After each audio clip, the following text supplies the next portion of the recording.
So hey my beautiful family, कैसे हो यार आप सब लोग। आई होप आप सब लोग एकदम बढ़िया होंगे। गाइस, आप लोगों ने देखा ही था तारा एंड सिया लव स्टोरी की प्रीवियस पार्ट में कि तारा और सिया एक दूसरे को हक करके खड़े होते हैं और एक सिया तारा के बाल में हाथ फेर रही होती है। तभी सारा वहाँ से गुजर रही होती है, वो ये सब कुछ देख लेती है। उसे बहुत गुस्सा आता है, कहती है कि मैं जो मर्जी कर लूँ। ये दोनों तो जैसे एक दूसरे के साथ चिंपक की तरह चिपक ही गए हो। सेपरेट होने का नाम नहीं ले रहे हो। वो लड़की उसे मैं लाई थी कि इन दोनों की दोस्ती वो ख़राब करेगी, इन दोनों के बीच में आएगी, तीसरा पर्सन आता तो दोस्ती ख़राब हो जाती है। इसलिए मैंने ये सब किया, लेकिन वो भी कुछ नहीं कर पाई। अब मुझे कुछ और सोचना होगा, लेकिन क्या। सारा कुछ सोच, कुछ बड़ा सोच, कुछ धमाकेदार सोच, बट क्या करूँ मैं। सारा प्लीज़ कुछ तो कर ले। तो सारा ये ऐसे खुद को समझा रही होती है, और तभी उसके माइंड में एक बहुत ही डरावना सा आइडिया आता है। और वो सोचती है यस, अब मैं यही करूँगी। अब देखना तुम दोनों की दोस्ती का तो मैं ऐसी नज़र लगाऊंगी ना, तुम दोनों एक दूसरे को देखने को भी तरसोगी। यस यस यस, सारा तू तो जीनियस है, कमाल का आइडिया है तुझे। तो सारी बोल के वहाँ से चली जाती हैं। इतनी देर में सिया तारा को हक के पीछे होती हैं और कहती है चलो मेरी जान का मूड तो ठीक हुआ। तो तारा कहती है तो सिया बोलती है चलो अब नीचे चलते हैं। ओके, तो ये दोनों हाथों में हाथ लिए फिर से नीचे की तरफ आते हैं और सबके साथ मस्ती वगैरह कर रहे होते हैं, बात याद कर रहे होते हैं। और तभी वो लड़की जो होती है ना, वो फिर से सिया के पास आती है और कुछ बात करने लगती है। सिया कहती देखो यार, मैंने तुम्हारे साथ बहुत हार्श बिहेव किया, उसके लिए आई एम रियली सॉरी। मुझे इतना रूड नहीं होना चाहिए था, बट तुम भी इस बात को समझो। मेरी लाइफ में ऑलरेडी फ्रेंड है, मुझे और फ्रेंड की ज़रूरत नहीं है। मुझे लोगों से दोस्ती करने में बहुत दिक्कत होती है, तो I am really sorry, but हम दोस्त नहीं बन सकते। तो वो कहती है ठीक है, मुझे पता भी था, आई एम सॉरी। मैंने शायद कुछ ज़्यादा ही फोर्स किया तुम्हें। इट्स ओके, तुम टाइम ले लो जब तक तुम टाइम लेना चाहती हो, बट दोस्ती तो तुम्हें मुझे करनी पड़ेगी। सिया कहती देखो यार, दोस्ती कोई मजाक नहीं है, और वैसे भी मैं ज़्यादा दोस्त नहीं बनाती। जितने बनाती हूँ बस उतने बनाती हूँ जिनसे मैं अच्छे से दोस्ती निभा सकूँ। तो ऐसे बोल के तारा का हाथ पकड़ती है और कहती है मेरे लिए ये है, मेरे लिए ये बहुत है, इसके अलावा मुझे कोई और दोस्त नहीं चाहिए। तो ऐसे बोल के वहाँ से जाने लगती है। तभी वो लड़की बोलती है कि सुनो, लाइफ में जितने ज़्यादा दोस्त हो उतने कम होते हैं, और ये एक लड़की तुम्हारे लिए पूरी दुनिया कैसे बन सकती है। तो वो कहती है कि बस ये मेरे लिए मेरी पूरी दुनिया है, जब तक ये मेरे साथ है मुझे किसी और की ज़रूरत नहीं है। तो वो कहते हैं एक बात याद रखना, हर एक मोड़ पे तुम्हारे साथ नहीं होगी, तब तुम्हें किसी और की ज़रूरत होगी शायद, तब तुम्हें मेरी बात समझ आए। तो वो सिया हंसते हुए कहती है कि जब तक ये मेरे साथ है ना, किसी और की ज़रूरत नहीं है, और ये हर मोड़ पे मेरा साथ देगी, इतना भरोसा मुझे इस पे है। तो ऐसे बोल के तारा को बहुत प्यार से देखती है, और तारा भी इतने लिए ये सब अच्छी बातें सुन के बहुत खुश होती है। वो भी सिया को बहुत प्यार से देखती है और ये दोनों आई कांटेक्ट करते हैं। तभी वहाँ पे ताई अम्मी आते हुए कहती है अरे तारा बेटा तू यहाँ है, मैं तो कब से ढूंढ रहा हूँ। तो तारा एकदम से अपना हाथ छुड़वा लेती है और कहती है जी जी ताई अम्मी। ऐसे बोल के ताई अम्मी के पास जाती है। तो सिया को थोड़ा बुरा लगता है कि तारा ने एकदम से उसका हाथ छोड़ दिया। खैर वो फिर ऐसे थोड़ा सा हंसती है, और तभी वो लड़की पीछे से आती है, कहती देखा उसकी ताई अम्मी क्या है, उसने तुम्हारा हाथ तक छोड़ दिया। जो लड़की किसी के सामने तुम्हारा हाथ नहीं पकड़ सकती, वो सारी ज़िंदगी तुम्हारा साथ क्या निभाएगी। तो तारा देख लेते हैं कि वो सिया से कुछ बात कर रही है। तभी वो सिया के पास आती है, उसका हाथ फिर से पकड़ती है और कहती चलें। तो वो सिया हंसते हुए कहती देखा, मैंने बोला था ना, वो किसी मोड़ पे भी मुझे अकेला नहीं छोड़ेगी। तो तारा को पता नहीं होता कि इन दोनों के बीच क्या बात हो रही होती है। तारा कहती क्या हुआ, चलो। तो सिया बोलती चलते हैं। तो ये दोनों हाथों में हाथ लिए फिर किचन की तरफ जाते हैं। तो सिया कहते हैं लोग फिर से मुझे किचन में लेके आ गई। यार मेरा तो दिल करता है मैं तुम्हारी शादी ना किचन से ही करवा दूँ। तो वो कहती है हाँ करवा दो, मुझे कोई दिक्कत नहीं है। तो सिया कहती हाँ हाँ, वैसे भी किचन तो मेरी सौतन बन ही गया है ना।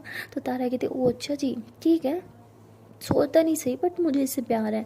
सिया कहती लो जी, किचन से किसको प्यार होता है। तारा कहती मुझे है ना।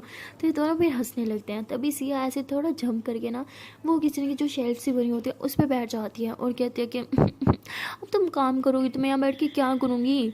तारा बोलती क्या करोगी, हेल्प ही कर दो मेरी। तो सिया से तारा को पीछे से हक कर दिया। तो ना तारा कहती क्या करी हो, हटो यहाँ से, तुम जाओ ऊपर बैठो जैसे बैठी थी ना। तो सिया कहती तुमने ही तो बोला हेल्प कर दो, तो हेल्प ही तो करने आई हूँ। तो ऐसे बोल के कहा से तारा का सारे बाल साइड पर करके ना उसके नेक पे चूम दिया। तो तारा उसे पीछे की तरफ पुश करती, कहती क्या तुम मेरा काम बढ़ा रही हो, हटो चलो मुझे काम करना है, तुम डिस्टर्ब नहीं करो। सिया बोलती अरे मेरी जान, तुम मेरी रानी हो, और मेरी रानी काम करे मुझे थोड़ी देखा जाएगा, हटो आज खाना मैं बनाऊंगी। तो तारा बोलती लो जी, फिर सबने खा लिया, तुम रहने दो मैं कर लूँगी। सिया बोलती कम ऑन, मैं इतनी भी बुरी कुक नहीं करती, आई नो नहीं आता बट मैं सीख लूँगी ना, तुम सिखा दो, बट मुझे तुम्हारी हेल्प करनी है प्लीज़ प्लीज़ प्लीज़।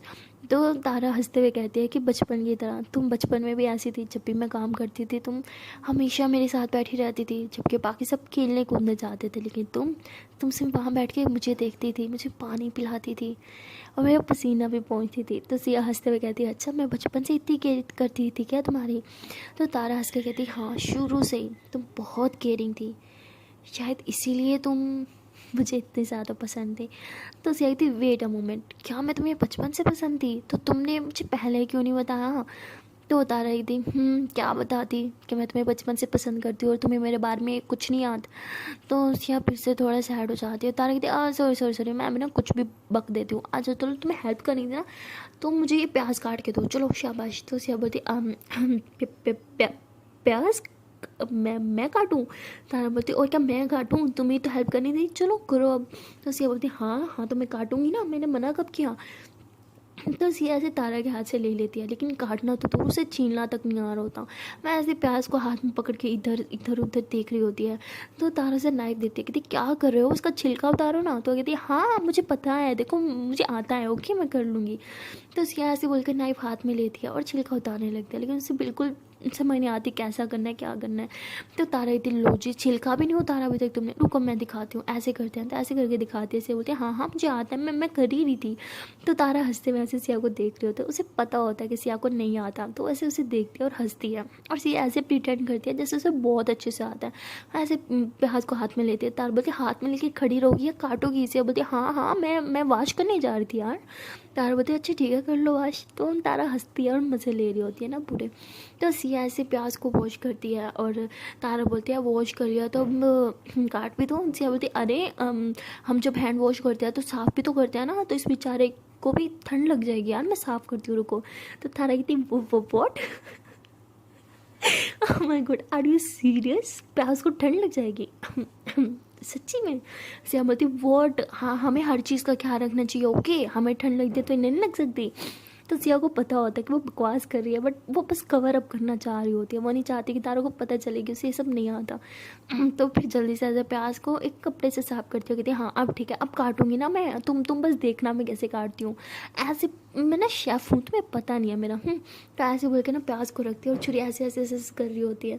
वो ऐसे प्रिटेंड करती है जैसे वो प्रॉपर शेफ़ चला रहा हो ना, कि बट एक भी प्याज को लग रहा होता है, इधर उधर लग रहा होता है। तो तारा ऐसे बड़े प्यार से सिया का हाथ पकड़ती है, कहती रुको मैं सिखाती हूँ। तो तारा से सिया के पीछे खड़ी होती है और एक हाथ से नाइफ पकड़ती है और तारा को देती सिया को देती है, कहती इस तरह से पकड़ दिया तुमने गलत पकड़ा हुआ था। तो सिया से नाइफ पकड़ती है। तो तारा फिर ऐसे सिया का हाथ पकड़ती है और दूसरे हाथ से ऐसे प्याज पे हाथ रखती है, सिया का हाथ रख के ना। तो फुल उसको टच कर रही होती है, जब उसके कितनी करीब होती है ना तो सिया को फील आने लगता है। और तारा भी जानबूझ के उसे तंग करने के लिए कहती बड़ा सताया ना तुमने मुझे, अब सारे बदले लूँगी।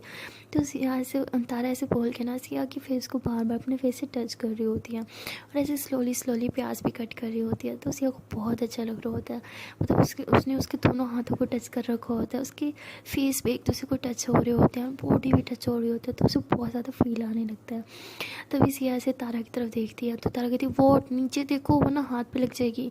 तो ऐसे फिर प्याज काट काट रहे होते हैं। तो सिया तो कुछ और ही फील में ले जाती है, तो बहुत ज़्यादा फील कर रही होती है और तारा भी सिर्फ उसे तंग कर रही होती है। तो ऐसे ये लोग प्याज काटते हैं। तो सिया कहती क्या और भी काटते हैं ना? हाँ और उठाओ और काटते हैं। तो तारा बोलती क्या आज सारा दिन प्याज ही काटने हैं, बस इतने ही काटने थे?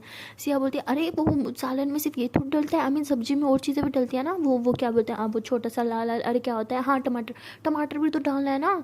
हाँ रुको मैं लेके आती हूँ। हाँ अरे ये रखा कहाँ है, मुझे दिख क्यों नहीं रहा? तो तारा हंसती है कहती सामने तो रखा है। तो सिया फिर ऐसे टमाटर उठाती है और कहती है हाँ ठीक है मुझे पता था यहाँ रखा है, ओके। तो उसे कहती मैं वॉश करती हूँ, ओके। तो ऐसे बोल के उसे वॉश करती है। तो ऐसे ही वो टमाटर वॉश करने के बाद कहती चलो अब इसे काटते हैं, हाँ चलो जैसे पहले काटा था। तो अब तारा समझ रही होती है, तो कहती क्यों, मैंने एक दफ़ा काट के दिखा दिया ना, अब तुम काट करो, चलो कट करो इसको। तो वहाँ से बोलती अरे मैं ऐसे हाथ काट लूँगी, तुम्हें पता है ना मुझे नहीं आते सब, चलो मुझे सिखा दो ना। तो तारा एकदम साइड पे खड़ी होती है और कहती है हाँ ठीक है। तो वो उसके हाथ को टच नहीं करी होती ना, उसके पीछे आके खड़ी होती है। तो इससे आपको मज़ा नहीं आ रहा होता। वो कहती ऐसे कैसे सिखा रही हो तुम, ये गलत है, ऐसे मुझे समझ नहीं आएगा, तुम ऐसे ऐसे पहले सिखाओ ना जैसे पहले सिखाया था। तो तारा बोलती बस एक बार सिखाते हैं ना, वो नहीं सिखाऊंगी मैं, तुम काम बिगाड़ रही हो मेरा, हटो मैं खुद कर लेती हूँ। तो सिया टमाटर हाथ में लेके पीछे की तरफ करती है, कहती नो मैंने नहीं देना, मैं खुद कट करूँगी, बट तुम करवाओगी जैसे प्याज कट करवाए थे, समझी तुम। तो तारा बोलती मैं सब समझ रही हूँ, जो तुम फील ले रही हो ना कोई ज़रूरत नहीं, हटो यहाँ से, चलो मुझे मेरे टमाटर वापस करो। तो सिया नहीं दे रही होती, ऐसे बार बार टमाटर को ऐसे ऊपर हाथों की तरफ कर लेती है, कभी पीछे कर लेती है। तारा उससे लेने की कोशिश करती है, तो सिया एकदम से पूरे हाथ ऊपर कर लेती है। तारा ऐसे जंप लगाती है ना, तो उसका पाँव फिसल जाता है, वो ऐसे सिया के ऊपर गिर जाती है। सिया भी नीचे होती है और तारा उसके ऊपर होती है।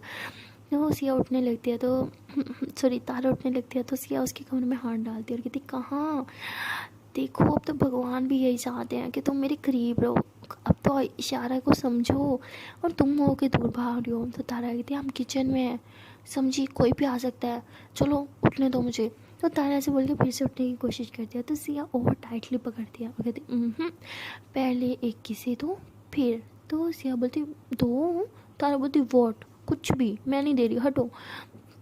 तो सिया बोलती मैं भी नहीं उठने दूंगी, मैं भी तुम्हें ऐसे पकड़ के लेटी रहूँगी, समझी। तो तारा बोलती अरे सब्ज़ी जल जाएगी मेरी माँ, उठ जाओ ना, अरे प्याज जल रहे हैं, देखो स्मेल आ रही है, उठो ना। तो सिया बोलती नो, जब तक मेरी बात नहीं मानोगी मैं भी तुम्हारी बात नहीं मान रही। तारा बोलती ओके ठीक है बाबा, दे रही हूँ। तो तारा ऐसे बोल के ना सिया की चीक्स पे किस करती है। तो सिया बोलती अरे मैं कुछ छोटी बच्ची हूँ, ऐसे कौन करता है, ये तो बच्चों वाली होती है यार, ऐसे की लिप्स पे तो ना एक प्यारी सी गीली सी पप्पी। हाँ, तो तारा बोलती अब ये गीली पप्पी क्या होती है यार। सिया बोलती अच्छा नहीं बता, चलो मैं बता देती हूँ।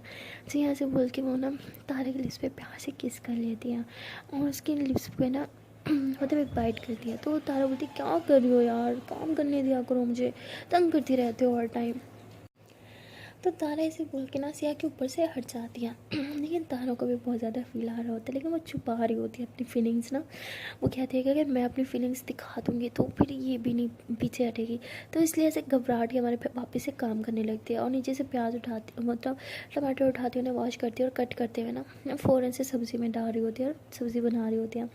तो सिया कहाँ बाहर आने वाली होती है, वो ऐसे तारा को बहुत प्यार से देख रही होती है। तो तारा नजर चुराती कि इस तरह से देखना बंद करो मुझे, तुम जाओ ना यार, मेरा काम बढ़ाती रहती हो तुम। सिया बोलती सोच लो चली जाऊँ। तारा बोलती चले जाओ। सिया कहती ठीक है, वैसे वो लड़की ठीक कह रही थी, हर मोड पे तुम मेरा साथ थोड़ी दोगी, अब खुद भगा रही हो। फिर एक काम करती हो ना, जाके उसे दोस्ती कर लेती हूँ, अच्छी है ना वैसे वो भी, चलो चाहती हूँ मैं। तो सिया ऐसे बोल के जाने लगती है। तारा उसका हाथ पकड़ती है, उसे अपनी तरफ खींचती है, कहती तुम्हारी जान ले लूँगी, मेरे अलावा किसी और के बारे में सोचा भी तो। सिया बोलती लेकिन क्या करूँ, तुम तो मुझे खुद से दूर खुद ही करती हो ना, तो कोई तो चाहिए मुझे। तारा बोलती तुम ना सच में मेरे हाथ से मार खाने वाली हो, लास्ट टाइम फोन कर रही हूँ, फिर से बकवास मेरे सामने मत करना, तुम्हारी भी जान ले लूँगी और उसकी भी। सिया बोलती आय हाय, पहले ही मेरी जान ले चुकी हो, मेरी जान, मेरी जान, मेरी बच्ची कहाँ है, सब तुम्हारा ही तो है। तो तारा हंसते हुए कहती सोच लो सब मेरा है। सिया बोलती हाँ। तो तारा ऐसे बोल के ना नाइफ़ उठाती है और कहती अच्छा तो मैं, जान मेरी है ना, मैं इसे मारूँ पीटूँ या चाकू घुसाऊँ, जो मर्ज़ी करूँ। तो सिया आगे भाग रही होती है, कहती है नो नो नो नो, देखो ये मजाक मजाक में लग जाता है बेबी, प्लीज़ इसको रख दो। हाँ, अब नाइफ नाइफ बुरी चीज़ होती है, बच्चे नहीं उठाते, इसे रखो। तारा बोलती ओह बच्ची हूँ मैं, चलो अभी बताती हूँ बच्ची नाइफ के साथ क्या क्या कर सकती है। सिया कहती okay okay okay I am sorry, मैं किचन से जा रही हूँ, हाँ तुम आराम से काम करो ओके। तो सिया से बोल के बाहर चल जाती है। तो तारा हंसते हुए कहती डरपोक सोच भी कैसे सकती कि मैं इसे हर्ट करूँगी, मैं तो इसे हर्ट करने के बारे में सोच भी नहीं सकती। तो तारा ऐसे बोल के स्माइल करती है और सिया के बारे में सोच रही होती है। तभी इसकी सब्ज़ी जल रही होती है, इसे थोड़ी सी स्मेल आती होती है, शिट शिट शिट, ये लड़की भी ना ऐसे बोल के जल्दी से स्पून हिलाती है, कहती है मैं भी ना इसकी बातों में आ जाती हूँ, क्या करूँ, इतना क्यूट बोलती है कि कंट्रोल ही नहीं होता। तो सिया यहाँ से जा चुकी होती है, बट तारा अभी भी उसी के बारे में सोच रही होती है। तभी वहाँ किचन में सारा आती है और तारा उसे देख के थोड़ा हैरान होती है और कहते हैं कि सारा तुम यहाँ, क्या तुम ठीक हो, कुछ चाहिए तुम्हें। तो सारा ऐसे तारा की तरफ देखते हुए कहती तुम्हारी औकात है कि तुम मुझे कुछ दे पाओ। तो तारा एकदम नज़र नीचे चुरा लेती है और कुछ नहीं बोलती, चुपचाप खड़ी होती है। तो सारा को पता होता है कि हंसियाँ है नहीं, तो तारा के साथ जिस तरह बिहेव करना चाहिए कर सकती है और उसका प्लान भी यही होता है। वो किचन में सिर्फ और सिर्फ तारा को नीचा दिखाने आई होती है। तो तारा फिर चुप हो जाती है और अपनी सब्ज़ी बना रही होती है। तो सारा वहीं खड़े रहते हैं, कुछ देर तक सोचती है कि क्या करूँ मैं, मुझे कुछ ऐसा करना होगा कि ये मुझ पर खुद चिल्लाए, मुझसे खुद लड़ाई करे, लेकिन क्या, इतना बुरा तो बोल चुकी हूँ लेकिन कुछ करती नहीं है ये लड़की। तभी सारा जो है ना वह ऐसे ही तारा का हाथ पकड़ती है, उसे पीछे करती है और सालन मतलब सब्ज़ी थोड़ी सी ना निकाल लेती है प्लेट में और उसे टेस्ट करती है और फिर नीचे फेंक देती है कि यार तू कितना गंदा बनाया तुमने, तुम्हारे हाथ में ना बिल्कुल टेस्ट नहीं है, कितना गंदा खाना बनाते हो, पता नहीं सब कैसे खा लेते हैं, मुझे तो इस खाने में थूकने का मन करता है। तो तारा कहती इनफ इज़ इनफ, तुम खाने की अपमान करी हो, पता है ना खाने का अपमान करो तो भगवान नाराज़ हो जाता है। सारा कहती वट एवर। तो तारा फिर थोड़ा सा गुस्सा हो जाती है लेकिन वो कुछ नहीं बोलती क्योंकि वो सारा पे शाउट नहीं करना चाहती थी। तभी तारा कहती है ओ गॉड इतना कुछ कर लिया लेकिन ये लड़की तो मुझ पर शाउट करने का नाम ही नहीं ले रही। तभी सारा कहती मुझे पानी चाहिए, मुझे गिलास में ठंडा पानी डाल के दो। तो तारा कहती सामने ही तो पड़ा है डाल लो। तो सारा कहती ओ कम ऑन, अब तुम चाहोगी कि मैं पानी डाल के पीऊँ, भूल गई तुम, मुझे ये सब नहीं आता, चलो पानी डाल के दो। तो तारा थोड़ा ऐसे देखती है, सारा को घूरती है लेकिन फिर गुस्से पे कंट्रोल करती है क्योंकि उसे ज़्यादा गुस्सा करना पसंद नहीं था, वो वायलेंट नहीं होना चाहती थी। तो वो गिलास में पानी डालती है और सारा की तरफ गिलास आगे बढ़ाती है। सारा गिलास को हाथ में लेती है और फिर नीचे की तरफ छोड़ देती है तो गिलास टूट जाता है और नीचे सारा कांच बिखर जाता है और पानी पानी भी हो जाता है। तारा कहती है क्या किया तुमने, सारा कहती है व्हाट द हेल, ये तुमने क्या किया, तुमने जानबूझ के गिलास तोड़ा ना, तुम्हें यही आता है जानबूझ के तुम सिर्फ नुकसान करती रहती हो, तुम्हारा तो पैसा लगता नहीं है, सारा मेरे मॉम डैड का जो है ना। तो आगे से तारा बोलती है मैंने कुछ नहीं किया, गिलास तुमने तोड़ा है। तो सारा कहती अब तुम मुझ पर इल्ज़ाम लगाओगी, हाँ मुझे ब्लेम करोगी, गिलास तुमने तोड़ा है, तुम्हारी गलती, अब उठाओ इसे साफ़ करो जल्दी से। तो तारा बोलती है कि तुम पीछे हट जाओ, तुम्हें कांच लग सकता है। सारा बोलती है हाँ ठीक है अब साफ़ करो इसको। तो तभी वहाँ पे एक मेड आ जाती है और कहती है अरे तारा बेबी क्या हुआ। तो तारा कहती है वो गलती से गिलास टूट गया। वो कहती कोई ना मैं साफ़ करती हूँ। तो सारा कहती तुम यहाँ क्या कर रही हो, किसी ने बुलाया तुम्हें, गेट आउट। तो वो कहती मैम वो मैं ये साफ़ करने आई थी। सारा कहती आई सेड गेट आउट, वो खुद कर सकती है, वो कोई बेबी बेबी नहीं है, don't call her baby okay, इस घर की बेबी सिर्फ मैं हूँ समझी तुम। तो वो कहती बेबी बट, तो सारा कहती व्हाट, बोला ना गेट आउट, समझ नहीं आता तुम्हें एक बात। तो वो कहती लेकिन, तो तारा कहती इट्स ओके आप जाए मैं खुद कर लूँगी। तो वो कहती बेबी बट, तो वो कहती क्या बट वट, बोला ना उसने जाओ यहाँ से, एक नौकरानी को दूसरी नौकरानी की ज़रूरत नहीं है समझी। तो बहुत बुरा बोल रही होती है तो तारा की आंख से आंसू आने लगते हैं बट वो कुछ भी नहीं बोलती। तो वो कहती ठीक है मैं जा रही हूँ बट तारा बेबी प्लीज़ थोड़ा ख्याल से। तो ऐसे बोल के वो वहाँ से चली जाती है। तो सारा कहती देख क्या रही हो, मुझे घुना बंद करो और साफ़ करो इसे। तो तारा कहती हाँ मैं कर रही हूँ, तुम पीछे हो जाओ वरना तुम्हें लग जाएगी। तो सारा गुस्से से कहती हाँ ठीक है मैं अंधी नहीं हूँ, तुम करो इसे। तो तारा जो है ना वो चूल्हा बंद कर देती है, सब्ज़ी उतारती है और सारा बोलती मैंने बोला इसे साफ़ करो पहले। वो कहती सब्ज़ी जल जाती इसलिए बंद करना ज़रूरी था।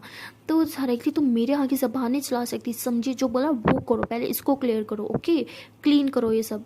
तो तारा कहती हाँ मैं कर रही हूँ। तो तारा एक कपड़ा लेती है और कपड़े ऐसे हाथ पे रख के ना और उसकी मदद से कर रही होती है कि उसे कोई कट ना लग जाए। तो तभी सारा कहती ओ माय गॉड ये तुम क्या कर रही हो, कपड़ा फट सकता है कांच से। तो तारा कहती हाँ बट मुझे भी तो लग सकता है ना इसलिए कपड़ा लिया मैंने। वो कहती कम ऑन तुम इतनी ज़्यादा इंपॉर्टेंट नहीं हो बट इस घर का ये कपड़ा भी तुमसे ज़्यादा वैल्यू रखता है समझी। तो ऐसे बोल के तारा के हाथ से वो कपड़ा ले लेती है और कहती ऐसे ही क्लीन करो इसको। तो तारा थोड़ा सा सिया को घूरती है, उसकी आँख से आंसू आने लगता है बट वो सारा के आगे कुछ भी बहस नहीं करना चाहती थी इसलिए चुपचाप दूसरा कपड़ा उठाती है, उससे पहले पानी साफ़ करती है और उसी कपड़े से कांच उठाने लगती है। तभी तारा देखती है कि सारा उसके हाथ से छीन लेती है ना वो कपड़ा और कहती बोला ना हाथ से करो, चलो जल्दी क्लीन करो इसको, सुनाई नहीं देता क्या तुम्हें। तो वो बोलती मैं कर रही हूँ। तो वहाँ पे सिया जो होती है ना वो अपने रूम से बाहर निकलती है। तभी वो मेड जो होती है वो घबराते हुए सिया के पास आती कहती सिया बेबी, वो सिया बोलती क्या हुआ आप इतना घबरा क्यों रहे हो, सब ठीक है ना। तो बोलती बेबी वो तो कहती व्हाट तारा क्या हुआ तारा को, वो ठीक है ना। तो वो सब बोलते हैं कि सारा बेबी किचन में और तारा बेबी के साथ बदतमीज़ी कर रहे हैं। वो कहती मैं जाती हूँ। तो सिया भागते हुए किचन की तरफ आती है, देखती है कि सारा तारा पे शाउट कर रही होती है, कहती क्या कर रही हो, सही से उठाओ, देखो अभी मुझे लग सकता था तुम ना बहुत नाकारा हो गई हो, कुछ काम काज की नहीं हो, पता नहीं क्यों हमारे घर में पड़ी रहती हो, मुफ्त का खाना पीना रहना सब मिलता है तुम्हें, तो कुछ काम तो ढंग का क्या करो समझी। तो ऐसे चिल्ला रही होती है। तभी सिया आती है और गुस्से से सारा को घूरती है। वो नीचे बैठती है, तारा की बाजुओं से उसे ऊपर उठाती है और उसके फेस को छूती है, कहती क्या तुम ठीक हो, और ऐसे उसका हाथों को छूती है, उसे क्लियर करती है और कहती है उसे क्लीन करके बोलती है तुम्हें कहीं लगी तो नहीं ना। तो तो तारा ऐसे नाम में सर हिलाती है। तभी सारा कहती है ओ माय गॉड, फिर से तुम लोग का ड्रामा स्टार्ट हो गया ना। तो सिया को बहुत गुस्सा आता है, वो ऐसे सारा को घूरते हुए उसकी तरफ बढ़ी रही होती है। तभी तारा उसका हाथ पकड़ती है, वो कहती है पीछे उठ जाओ, तुम्हें कांच लग जाएगा, दिख नहीं रहा नीचे कांच है, तुम्हें लग गया तो। सारा कहती ओहो, तो तारा मैडम की भी ज़बान है, वो भी बोलती हैं, क्या बात है, अभी तुम्हें तो इतना बुरा भला बोल रही तो कुछ नहीं बोला और सारा के बारे में फ़ौरन बोली। तो तारा कहती है कि तुम प्लीज़ जाओ यहाँ से, मुझे तुमसे कोई लड़ाई नहीं करनी। सारा कहती बकवास मत करो, तुम्हारी इतनी औकात भी नहीं है कि तुम मेरे आगे बकवास करो। तो सिया जब ये सुनती है ना, वो गुस्से से सारा को थप्पड़ लगाती है। तो सारा ऐसे उसे घूरती है, कहती क्या बदतमीजी है, तो how dare you to touch me, हाँ how dare you to slap me. तो तारा ऐसे सिया का हाथ पकड़ती थी, प्लीज़ प्लीज़ मत करो, जाने दो उसे। तो सिया बोलती इससे मैं अभी सुधारती हूँ। तो ऐसे थप्पड़ लगाती है और सारे ऐसे पीछे होते जाती है, पीछे होते होते वो बाहर टीवी लॉन्च में आ जाती है। एक्चुअली ये सब सारा का प्लान था, लेकिन सिया इस प्लान को ना समझते हुए वो बार बार थप्पड़ पे थप्पड़ लगाई जा रही होती है और सारा ज़ोर ज़ोर से चिल्लाती है क्या कर रही हो तुम, प्लीज़ सिया मुझे मत मारो, तुम मुझे मार क्यों रही हो, प्लीज़ सिया मत करो, सिया सिया क्या कर रही हो, सिया प्लीज़ मत मारो। जैसे जानबूझ के रोने की एक्टिंग कर रही होती है। तब ये सारी आवाज़ें सुन के ना सब लोग नीचे की तरफ आते हैं और तारा सिया का हाथ पकड़ के कहती please Siya please stop, please Siya मत मारो, अरे सिया प्लीज़ मत मारो। और सारा भी ज़ोर ज़ोर से चिल्ला रही थी आ लग रही है, please please don't slap me please, why you hit me please please Siya, तुम तो मेरी बहन हो, प्लीज़ मुझे मत मारो। तो ऐसे एक्टिंग करती है और सिया तो गुस्से में पागल हुई खड़ी होती है, क्योंकि वो देख के आई होती है तारा से कितना रूड बिहेव करती है वो। तभी वहाँ पे सब इकट्ठे हो जाते हैं। सिया की मॉम कहती बेटा क्यों मार रही हो अपनी बहन को। तभी ताई में कहती बेटा मत करो, बेटा मत मारो। सब उसे छुड़वाने की कोशिश कर रहे होते, लेकिन सिया के दिमाग में तो कुछ जा ही नहीं रहा होता। उसके दिमाग में तो एक अलग सा खुमार सा होता है, एक जुनून सा होता है, वो पागल हो चुकी होती है गुस्से में और कहती है तुम्हारी हिम्मत कैसे उसे हट करने की, हाँ। तो ऐसे उसे बार बार मारी जा रही होती है और सिया जो होती है जानबूझ के ना ऐसे नीचे गिरती है और बेहोश होने की एक्टिंग करती है, जबकि वो बेहोश होती नहीं है, बस एक्टिंग करती है। और सिया का गुस्सा तो जैसे ठंडा होने का नाम ही ले रहा हो, तो वो फिर भी सारा को मारने की कोशिश करती है। तभी तारा सामने आती है, उसे पीछे की तरफ पुश करती है, कहती क्या कर रही हो तुम, बेहोश हो गई है वो, मत करो, क्या पागल वाली हरकतें कर रही हो, मार डालोगी क्या उसे। तो सिया कहती है हाँ मार डालूंगी मैं आज उसे, पीछे हटो तुम। तो सिया गुस्से में फिर से तारा को मारने के लिए आगे बढ़ती है। तभी तायमी उसे पीछे करती है, कहती बस बहुत हो गया तुम्हारा, क्या जंगलियों की तरह मारी जा रही हो मेरी बेटी को, उसका कसूर क्या है, मार क्यों रही हो उसे। तो सिया कहती कसूर मैं बताती हूँ उसका क्या कसूर है, कसूर उसका नहीं, कसूर आपका है, आपकी वजह से वो इतनी बिगड़ैल हो गई है कि उसे बात करने की तमीज़ तक नहीं है। आपने आपने क्या परवरिश दी है उसे, हाँ आपको पता है उसने तारा के साथ क्या किया। तो कहती क्या किया उसे, तारा बिल्कुल ठीक ही तो खड़ी है। सिया कहती आप समझ ही नहीं सकती कि वो कितनी बिगड़े है, सिर्फ और सिर्फ आपकी गलती है, आपकी वजह से वो इस हद तक बिगड़ गई है, सब आपकी गलती है। तो वो ताई मम्मी पे चिल्ला रही होती है। तभी सिया की मम्मा आती है, उसका हाथ पकड़ती है, उसे जोर से थप्पड़ मार के बोलती है क्या बदतमीजी है, हाँ उनकी परवरिश पे सवाल उठा रही हो तुम, लोग मेरी परवरिश पे सवाल उठाएंगे, किस तरह की तरबियत किया है मैंने तुम्हें कि तुम अपनी ताइया में क्या आगे बकवास कर रही हो, चुप हो जाओ। सिया कहती लेकिन मम्मा, तो उसकी मम्मा कहती चुप, एक लफ्ज़ और नहीं बोलोगी, चलो तुम मेरे साथ ऐसे। तो उसकी मम्मा गुस्से से उसका हाथ पकड़ के उसे ऊपर रूम की तरफ लेके जा रही होती है और उसे उसी के रूम में बाहर से लॉक कर देती हैं। सिया कहती मम्मा प्लीज़ दरवाज़ा खोलो, मेरी कोई गलती नहीं थी, मम्मा एक बार सुन तो लो मैंने ये क्यों किया। लेकिन उसकी मम्मा तो कुछ सुनने को तैयार ही नहीं होती। वहाँ तक हमें बहुत परेशान हो चुकी होती है, क्योंकि वो बहुत ही ज़्यादा प्यार करती होती है सारा को। ऑफकोर्स सारा उनकी बेटी जो थी, उसके पापा वहाँ नहीं थे, लेकिन जब उन्हें पता चलता है वो भी जल्दी से आ जाते हैं और डॉक्टर को बुलाया जाता है। डॉक्टर उसको चेक करता है और वो कहता है कि डोंट वरी, शायद स्ट्रेस की वजह से वो बेहोश हो गई थी, ज़्यादा कुछ नहीं है, मैं कुछ मेडिसिन दे रहा हूँ, ये दे देना, उसे वीकनेस हो गई है। तो ऐसे बोल के डॉक्टर वहाँ से चले जाते हैं और सिया जो होती है वो अभी तक लोग होते हैं और चिल्ला रही होती है। तभी तारा जो होती है वो उसे बहुत बुरा लग रहा होता है, उसे बुरा इस बात का लग रहा होता है कि सारा बेहोश हो गया, क्योंकि उसे अभी तक नहीं पता होता कि सिया कहाँ से, सिया का कुछ नहीं पता होता कि उसकी मम्मा ने लोग किया या कुछ भी। वो वहाँ खड़ी होती है, रो रही होती है। तभी ताई अम्मी ऐसे सिया सॉरी ताई अम्मी आती है और तारा का हाथ पकड़ दिया, कहती मुझे बताओगी ऐसा क्यों बाबू, क्यों पागलों की तरह मेरी बेटी को मार रही थी। हाँ तो तारा रोने लगती है, कहती आई एम सॉरी ताई अम्मी, सारी मेरी गलती है, मेरी वजह से उसने उसे मारा। तो ताई अम्मी कहती हमेशा ऐसा ही होता है, तुम्हारी वजह से मेरी बेटी मार खाती है, मैंने ही गलती करती है जो तुम्हें इस घर में रखा। तो तारा ताई अम्मी की बात सुन के रोने लगती है, क्योंकि उसे उम्मीद नहीं थी कि ताई अम्मी कभी उससे इस तरह बिहेव करेंगी। वो ताई अम्मी को अपनी मम्मा की तरह प्यार करती होती है, लेकिन आज उसकी ताई अम्मी ने भी जैसे पल्ला झाड़ लिया हो। तो वो बहुत रोने लगती है और रोते रोते वहाँ से बाहर निकल आती है। और सारा जो होती है वो झाँक रही होती है, वो सारी बातें सुनती है और अंदर ही अंदर बहुत खुश होती है, उसका प्लान सक्सेसफुल हो जाता है, वो यही सब कुछ तो चाह रही होती है। तभी उसकी मम्मा उसके पास बैठते हैं, रोने लगते हैं, कहती बेटा प्लीज़ आके खोलो, तुम्हें क्या हो गया है, तुम इतनी कमज़ोर तो नहीं हो, प्लीज़ प्लीज़ बेटा उठो। तभी वहाँ पे तारा के पापा खड़े होते हैं, वो कहते हैं प्लीज़ बेटा हमें माफ़ कर दो, प्लीज़ उठ जाओ, हम कभी कभी तुम्हारे आगे किसी को इम्पोर्टेंस नहीं देंगे बेटा, प्लीज़ बेटा तुम हमारी बेटी हो, हम तुमसे बहुत प्यार करते हैं, प्लीज़ प्लीज़ आगे खोलो। तभी सारा जो होती है ना ऐसे ही होश में आने की एक्टिंग करती है और ऐसे आंखें खोलती है हल्की हल्की और कहती है प्लीज़ प्लीज़ सिया मुझे मत मारो, प्लीज़ मेरी कोई गलती नहीं है, सिया तुम मार क्यों रही हो, Siya please, Siya no no no no आ, ऐसे चिल्लाते हुए उठ के बैठते हैं। तो उसकी मम्मा से हक कर कहती प्लीज़ शांत हो जाओ, सब ठीक है, देखो मैं हूँ तुम्हारी मम्मा और तुम्हारे पापा भी हैं यहाँ पे, सब ठीक है। तो उसके पापा जब ऐसी हालत देखते हैं तो उनकी आंखों से आंसू आने लग जाते हैं। जाहिर सी बात है यार, कौन सा बाप अपनी बेटी की हालत देख सकता है। तभी उसके पापा अपनी बेटी के सर पे हाथ रखते हैं और वो भी उसे हक करते गए, तो बेटा प्लीज़ परेशान हो, कोई तुम्हें नहीं टच करेगा, आई स्वेयर कोई तुम पे हाथ नहीं उठाएगा आज के बाद। तो वो रोने लगती है कि सब आपकी गलती है, आपने मुझे सबकी नज़रों में गिरा रखा है, जिसका दिल करता है जिसका मन करता है वो आके मुझे घंटे की तरह बचाने लगता है। आपने अपनी बेटी की इज्जत नहीं रखी। हमेशा माँ बाप अपने बच्चों की इज्जत करवाते हैं, लेकिन आपसे वो नहीं हुआ पापा, आप बहुत बुरे हो, प्लीज़ चले जाओ, मुझे किसी से बात नहीं करनी, चले जाओ यहाँ से, चले जाओ चले जाओ। तो ऐसे एक्टिंग करती है और रोने लगती है। तो उसके मम्मा पापा को बहुत बुरा लगता है, वो रोते हुए रूम से बाहर आ जाते हैं। बाहर आके उसके पापा देखते हैं कि तारा रूम के बाहर ही खड़ी है और रो रही है, और वो भी गुस्से में तारा का हाथ पकड़ते हैं, कहते सब तुम्हारी वजह से हुआ है, जब से तुम यहाँ आई हो ना मेरी बेटी के साथ कुछ ना कुछ गलत होता ही रहता है, इसलिए मैं तुम्हें बिल्कुल पसंद नहीं करता, तुम अपने घर क्यों नहीं चली जाती। तो ताई अम्मी ये सब सुन रही होती है, लेकिन आज ये फर्स्ट टाइम था कि ताई अम्मी तारा को प्रोटेक्ट नहीं कर रही थी। तारा अपनी नज़रें ताई अम्मी की तरह घुमाती है और सोचती है कि शायद ताई अम्मी मेरी साइड लेंगी, कुछ बोलेंगी, लेकिन वो कुछ नहीं बोलती और वहाँ से चुपचाप चली जाती है। तो तारा को बहुत बुरा लगता है और वो रोने लगती है और वो भी फिर चुपचाप वहाँ से चली जाती है। और पता नहीं क्यों उसके कदम खुद ही सिया की कमरे की तरफ बढ़ रहे होते, क्योंकि एक सिया ही थी जो इस टाइम उसे समझती, उसका साथ देती, और तो कोई उसका साथ दे ही नहीं रहा था। तो तारा रोते हुए सिया के रूम की तरफ बढ़ रही होती है। जैसे ही उसके कदम सिया के रूम के बाहर आके ठहरता है तो उसके अंदर से आवाज़ आती है सिया की, जो चिल्ला रही होती है, मम्मा प्लीज़ दरवाज़ा खोलो, मम्मा प्लीज़ मेरी बात सुनो, सुन तो लो मैंने क्यों किया, मम्मा प्लीज़ दरवाज़ा खोलो, तारा की मेरी ज़रूरत है, तारा को मेरी ज़रूरत है, प्लीज़ मम्मा दरवाज़ा खोलो, प्लीज़ प्लीज़ प्लीज़ मम्मा आपके आगे हाथ जोड़ दो, दरवाज़ा खोलो। तो तारा जब ये सब सुनती है तो समझ आती है कि उसकी मम्मा ने गुस्से में उसे लॉक कर दिया है। तो तारा ऐसे बाहर उसे अनलॉक कर देती है।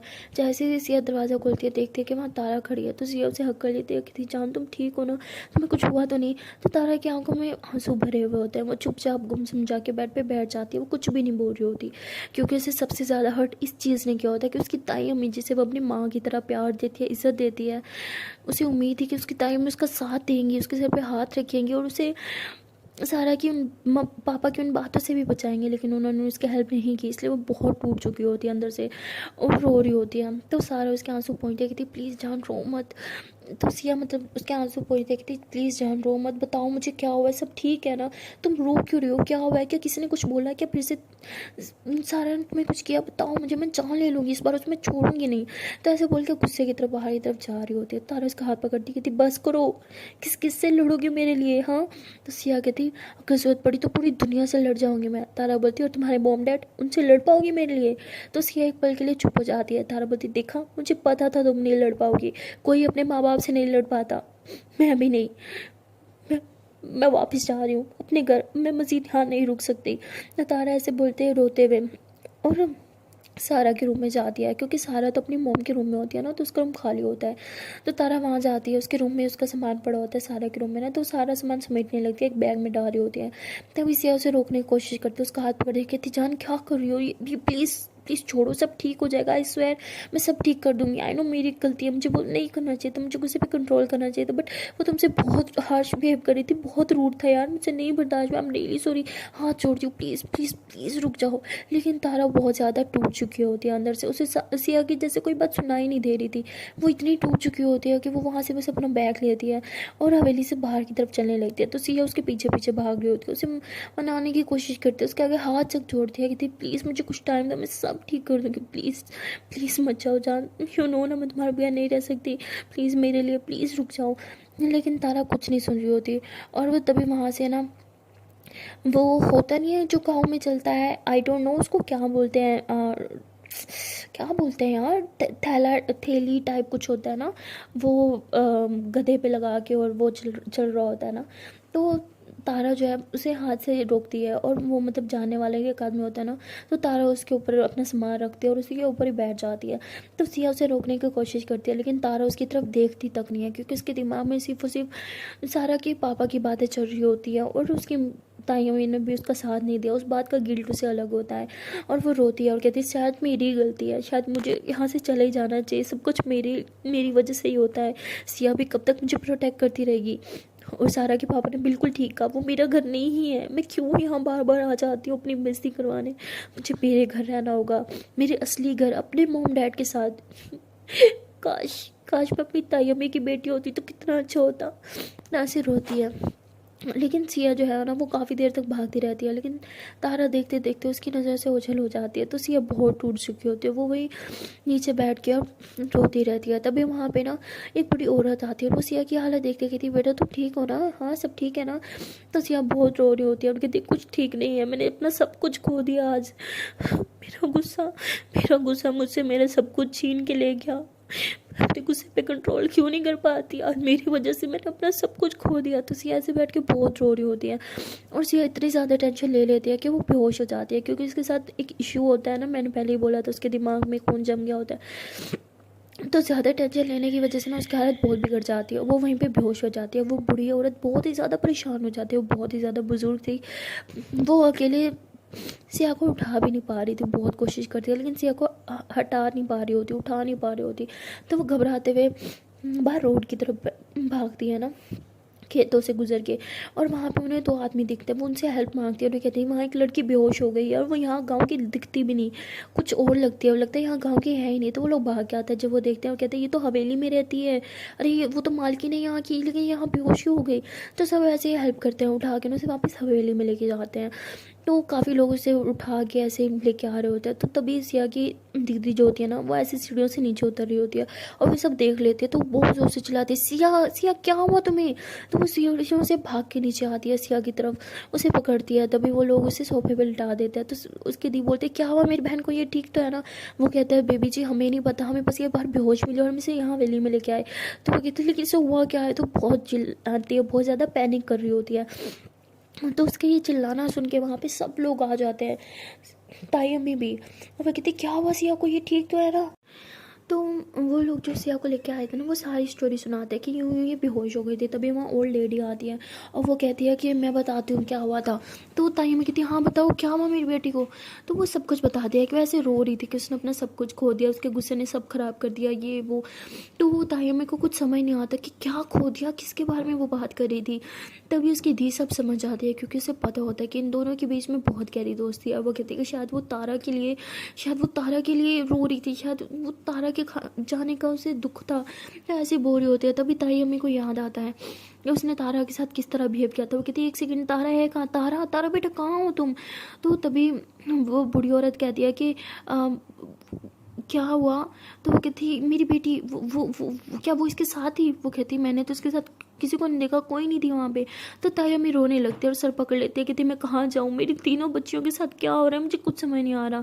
तो वहाँ सिया के मोम डैड आते हैं। वो जब सिया की हालत देखते हैं तो उनकी हालत खुद बहुत ख़राब हो जाती है, वो बहुत पैनिक हो जाते हैं, क्योंकि उन्हें पता होता है कि सिया को हर टेंशन से दूर रखना है, छोटी से छोटी टेंशन भी उसकी जान ले सकती है। इसलिए वो बहुत ही ज़्यादा पैनिक करते हैं। फ़ौरन से डॉक्टर को बुलाते हैं। डॉक्टर आता है, वो सिया को देखता है और कहता है कि मैंने बोला था इसके लिए स्ट्रेस कितना ज़्यादा डेंजरस है, आपको कुछ समझ क्यों नहीं आता। एक तो आप लोग इसका प्रॉपर इलाज नहीं करवाते, ऊपर से मैंने इसे बोला था इसे हॉस्पिटल में एडमिट करना चाहिए, लेकिन आप लोग मेरी बात सुनते क्यों नहीं हो। तो ये सारी बातें ना गलती से ताई अम्मी रूम के बाहर से सब कुछ सुन लेते हैं। तभी सिया की मम्मा कहती प्लीज़ डॉक्टर साहब आप धीरे बोलें, हम बहुत कोशिश करते हैं इसे कोई स्ट्रेस ना हो। आई डोंट नो ये स्ट्रेस क्यों ले लेती है, आई थिंक आप ठीक कह रहे हो। तो डॉक्टर कहते हैं कि मैंने आप लोगों के लिए एक बड़े डॉक्टर से बात किया, उसने बोला कि उसका ऑस्ट्रेलिया में एक फ्रेंड है और वहाँ पे हो सकता है कि। तो सिया की मम्मा बोलती क्या हो सकता है, क्या चांस है कि सिया ठीक हो सकती है। तो वो कहती है कि कंफर्म नहीं है, बट मैंने उसे सिया की सारी रिपोर्ट्स भेजी थी और वो ये चांस लेने को तैयार है। आई मीन बहुत बड़ा रिस्क है सिया को ऑपरेशन करना, बट वो रेडी हो गया है। तो वो कहती एक सेकेंड रिस्क है मतलब। तो डॉक्टर कहता है कि 50-50% चांस है कि सिया बिल्कुल ठीक हो जाएगी, या फिर वो। तो उसकी मॉम कहती वो क्या। तो वो कहते हैं या फिर वो हमेशा हमेशा के लिए अपनी याददाश्त खो देगी, या अगर ऑपरेशन में कुछ दिक्कत आए तो हो सकता है कि वो अपनी जान से भी हाथ धो बैठे। तो उसकी मॉम रोने लगती है, कहती नहीं नहीं नहीं नहीं नहीं, नहीं ऐसा नहीं हो सकता, हमें हमें कोई ऑपरेशन नहीं करवाना, मेरी बेटी ज़िंदा है, मेरे लिए यही काफ़ी है। तो उसके पापा उसकी मम्मा को हक करते और संभालते और कहते प्लीज़ रोना बंद करो, आप प्लीज़ डॉक्टर साहब अभी जाइए, हम आपको बाद में बताएंगे हमें क्या करना है। वो कहते हैं कि आपको जो भी डिसीजन लेना है जल्दी लेना होगा, क्योंकि वो डॉक्टर फिर कहीं जा रहा है और हो सकता है कि वो फिर हमें ना मिले, उसकी अपॉइंटमेंट बहुत मुश्किल से मिलती है और मैंने बहुत मुश्किल से जुगाड़ लगाया कि नेक्स्ट मंथ उसकी एक अपॉइंटमेंट हमें मिल जाए, तो आप लोग को जो करना होगा जल्दी करिएगा। ऐसे बोल के डॉक्टर साहब वहाँ से चले जाते हैं। तभी ताई अम्मी अंदर आती है और वो कहती है कि मैंने सब बात सुन लिया, आप लोग को मुझे बताना होगा क्या हुआ है मेरी सिया को, वो ठीक तो है ना। तो ताई अम्मी बहुत ज़्यादा प्यार करती होती है सिया को ना, अपनी बेटी की तरह। तो वो रोने लगती है, कहती प्लीज़ भाभी मुझे बताइए क्या हुआ है। तो सिया की मॉम रोते हुए सब बात बता देती है। तो उसकी ताई अम्मी भी रोने लगती है, कहती इतना सब कुछ हो गया और आपने हमें बताना ज़रूरी भी नहीं समझा, अरे क्या सिया मेरी बेटी नहीं है। तो वो कहती है कि मुझे नहीं पता इसने किस बात की टेंशन ली है, लेकिन इसके लिए टेंशन बिल्कुल ठीक नहीं है, हमें कुछ करना होगा, इसकी टेंशन दूर करनी होगी। तो ताई अम्मी कहती है मुझे पता है उसने किस बात की टेंशन ली है, अब टेंशन मत लो, सब ठीक हो जाएगा। तो ताई अम्मी उसी टाइम अपनी हवेली से बाहर निकलती है, ड्राइवर को बोलते है कि गाड़ी निकालो और बाहर उसे कहती है स्टेशन की तरफ जाना है। तो मतलब वहाँ पे ना गाँव से ना एक पटरी गुजरती होती है, एक ट्रेन गुजरती होती है। तो वो वहाँ जाती है उस स्टेशन पे। वहाँ जाने के बाद ना वो इधर उधर भागती हैं, देखती हैं तारा को रोकने के लिए, सिर्फ सिया के लिए नहीं खुद के लिए भी, क्योंकि वो तारा को बहुत प्यार करती हैं। और बाद में उन्हें रियलाइज़ होता है कि तारा को जब उनकी ज़रूरत थी उन्होंने तारा का बिल्कुल साथ नहीं दिया, इसलिए रोते हुए पूरे स्टेशन पे भागती हैं। लेकिन पता चलता है कि वो ट्रेन तो मिस हो चुकी होती है, मतलब वो ट्रेन वहाँ से जा चुकी होती है जिस ट्रेन में तारा ने जाना था। और तारा में वहीं बैठ के रोने लगती है और कहती है कि क्या हो रहा है, मेरी तीनों बेटियों के साथ क्या हो रहा है, मुझे कुछ समझ नहीं आ रहा था। मैं वहीं बैठ के बहुत रो रही होती हैं। तभी सिया की मम्मी की कॉल आती है और कहती क्या हुआ, क्या तारा मिली। वो कहती नहीं शायद वो चली गई। तो उसकी अम्मी रोने लगती है और कहती नहीं नहीं नहीं नहीं, ये नहीं हो सकता, प्लीज़ तारा को लेके आओ, तारा ही है एक जो सिया को ठीक कर सकती है, सिया अभी तक होश में नहीं है, मुझे बहुत टेंशन हो रही है, प्लीज़ प्लीज़ कुछ करिए। वो कहती है हाँ हाँ ठीक है मैं कुछ करती हूँ। तो ऐसे बोल के वो तारा के मोबाइल पे कॉल करती है। लेकिन तारा ना जब जल्दबाजी में घर से निकली थी ना, तो अपना मोबाइल भी नहीं लेके गई थी, उसका मोबाइल हवेली में छूट गया होता है। तो एक मेड जो है वो कॉल रिसीव करती है, तो ताई में खुश हो जाती है कि शायद तारा है। वो कहती तारा बेटा कहाँ हो तुम। तो वो कहती बेबी जी ये मैं हूँ, उनका रूम उनका मोबाइल तो यहाँ पड़ा है टीवी लाउंज में। वो कहती ये लड़की भी ना अब क्या करूँ मैं। वो बहुत परेशान हो जाती है। तभी सिया की मॉम का फिर से कॉल आता है कि सिया की हालत बहुत ख़राब हो रही है, अब प्लीज़ जल्दी से कुछ करें। तो उन्हें कुछ समझ नहीं आता क्या करे। तभी सिया होश में आती है और कहती तारा तारा प्लीज़ मत जाओ मुझे छोड़ के, तारा प्लीज़ प्लीज़ मत जाओ। तो वो बस यही बोल रही होती है। तो सिया की मम्मा जो है वो सामने खड़ी थी, कहती सिया बेटा तुम ठीक हो ना, देखो मेरी तरफ, हाँ देखो तुम्हारी मम्मा, मैं हूँ तुम्हारी मम्मा। तो सिया को कुछ नहीं, ऐसा लग रहा होता है जैसे सिया को ना कुछ दिख रहा है ना कुछ सुनाई दे रहा है। वो होश में तो आ चुकी होती है, आंखें भी खोल चुकी होती है, लेकिन उसकी आंखें बस तारा को के लिए खुली होती हैं। वो इधर उधर बस तारा को ढूंढ रही होती हैं। और बेड से उतरते हैं, कहती मम्मा मम्मा तारा कहाँ है, मम्मा मेरी तारा कहाँ है। तो उसकी मम्मा कहती है बेटा आराम से क्या मतलब कहाँ है वो। अब वो अरे वो उसका घर था ना, वो अपने घर चली गई। सिया कहती नहीं वो मुझे छोड़ के नहीं जा सकती। तो सिया रोते हुए ऐसे रूम से बाहर निकलती है और सीढ़ियों से नीचे उतरने लगती है। तो उसके पापा उसका हाथ पकड़ते कहते बेटा तुम कहाँ जा रहे हो, तुम्हारी तबीयत ठीक नहीं है, तुम अभी कहीं नहीं जा सकती, तुम्हें रेस्ट की ज़रूरत है। सिया कहती मुझे सिर्फ और सिर्फ तारा की ज़रूरत है, पापा आप समझो मुझे मेरी तारा चाहिए। तो ऐसे रोते हुए सीढ़ियों से नीचे की तरफ जा रही होती है। सो गाइस मिलते हैं नेक्स्ट पार्ट में, क्या सिया तारा को रोक पाएगी जाने से या फिर तारा वहाँ से चली जाएगी हमेशा हमेशा के लिए। सो गाइस क्या होगा वो तो मुझे भी नहीं पता, वो सब जानने के लिए आपको देखना पड़ेगा नेक्स्ट पार्ट। तो मिलते हैं नेक्स्ट वीडियो में, तब तक के लिए टाटा बाय बाय। एंड अगर इस चांस पर एक छोटी सी रिक्वेस्ट है कि अगर अभी तक वीडियो को लाइक नहीं किया तो जल्दी से वीडियो को लाइक कर लो, कमेंट कर लो, शेयर कर लो, एंड हाँ चैनल को कर लो जल्दी से subscribe. Okay tata bye bye.